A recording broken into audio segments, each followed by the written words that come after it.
అందరికీ hi welcome to my channel. ఇలా వంకాయ కర్రీ చేస్తే అన్నం 2 గిన్నెలు ఎక్కువే తింటారు. హోటల్ స్టైల్ రుచి ఇంట్లోనే స్టెప్ బై స్టెప్ చూసేసేయండి మరి.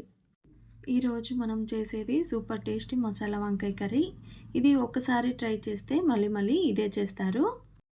వంకాయ మసాలా కర్రీకి కావాల్సిన ఇంగ్రీడియంట్స్ చూసేద్దాం. చిన్న వంకాయలు 8 నుండి 10 వరకు, ఉల్లిపాయలు ఒక 2 పెద్దవి. ఇప్పుడు మసాలా కోసం పల్లీలు, నువ్వులు, కొబ్బరి, ఎండు కొబ్బరి తీసుకుందాం.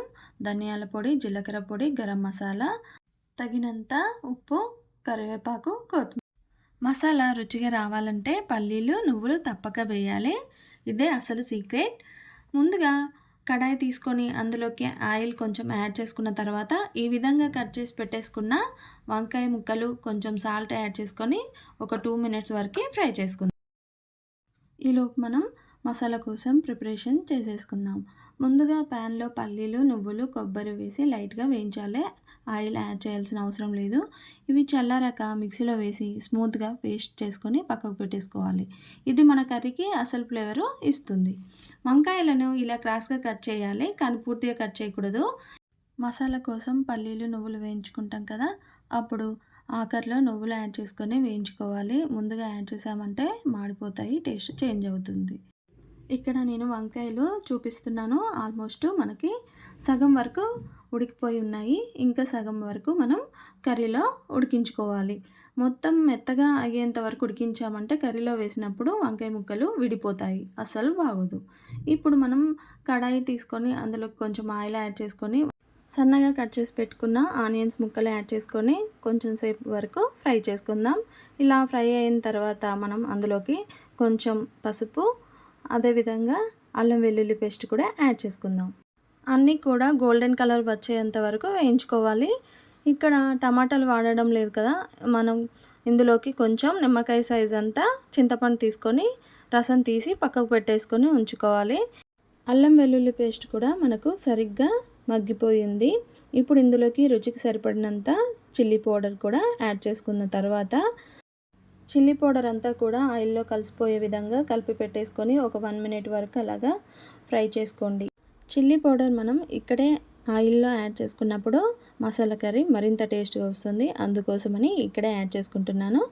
గ్రైండ్ చేసి పెట్టేసుకున్న మసాలా అంతా కూడా ఇప్పుడు ఇందులోకి యాడ్ చేసుకుందాం. ఈ విధంగా అంతా కూడా కలిసిపోయే విధంగా కలిపి పెట్టేసుకొని లో ఫ్లేమ్లోనే మనం ఒక 2 నిమిషాల వరకు మసాలానంతా కూడా ఫ్రై చేసుకుందాం. ఈ విధంగా మసాలా నుండి ఆయిల్ పైనకి వచ్చిందంటే మనకు పర్ఫెక్ట్గా మసాలా అంతా కూడా ఫ్రై అయిపోయింది. ఇప్పుడు రుచికి సరిపడినంత సాల్ట్ కూడా యాడ్ చేసుకుందాం. ఇందులోకి ఇప్పుడు కొంచెం గరం మసాలా, 1/2 స్పూన్ వరకు మనం ఇందులోకి జీలకర్ర పొడి కూడా యాడ్ చేసుకుందాం. 1 స్పూన్ వరకు ధనియాల పొడి కూడా యాడ్ చేసుకుందాం.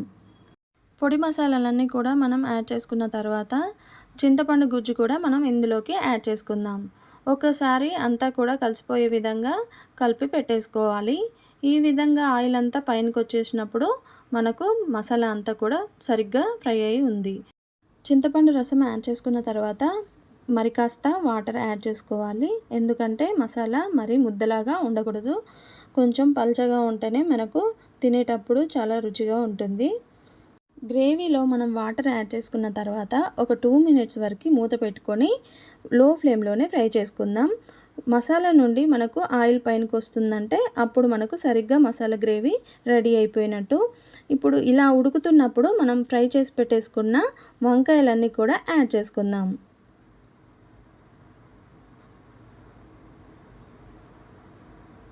ఇలా వంకాయలన్నీ కూడా యాడ్ చేసుకున్న తర్వాత మరొక 2 నిమిషాల వరకు లో ఫ్లేమ్లో పెట్టుకొని ఉడికించుకుందాం. మనకు ఆల్మోస్ట్ వంకాయలన్నీ కూడా ముందే ఉడికిపోయి ఉన్నాయి కదా, ఇక్కడ ఒక 2 నిమిషాల వరకు ఉడికిపోతే సరిపోతుంది. ఆల్మోస్ట్ మనకు కర్రీ అంతా కూడా రెడీ అయిపోయింది. మీరు చింతపండు రసంను స్కిప్ చేసేసి టమాటా ముక్కలు మెత్తగా అయ్యేంత వరకు ఉడికించుకొని ఇందులో యాడ్ చేసుకోవచ్చు. ఆ టేస్ట్ కూడా చాలా చాలా బాగుంటుంది. అందరూ కూడా ఆ విధంగా కూడా ట్రై చేయండి.